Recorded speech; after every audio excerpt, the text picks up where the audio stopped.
আমি সবই বুঝতে পারছি। আচ্ছা রাখরিদা, মেয়েদের কাজ তুমি করবে কেন? আরে আমি ততদিন করে এসেছি, তাই বলে এখনো তুমি করবে?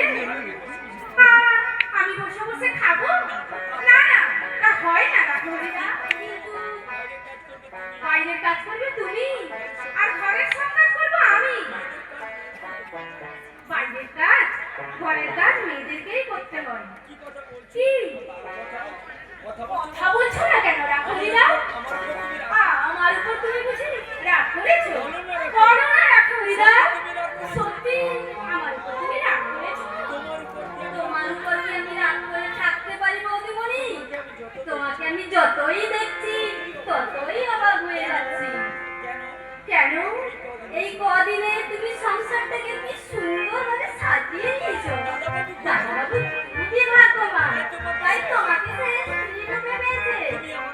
তুমি আমাকে খুব ভালোবাসো তাই না রাখরিদা?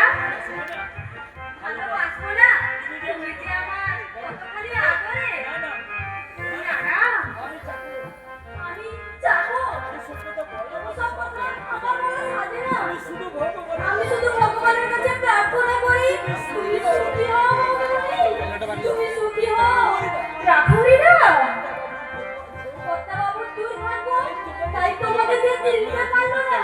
তবে আমিও বলে রাখি, কর্তাবাবুর ভুল একদিন ভাঙবে, আর সেদিন সে মরবে মরবে উপলব্ধি করবে ঘরের লক্ষ্মীকে গায়ে ঢেলে কত বড় অন্যায় করেছে সে।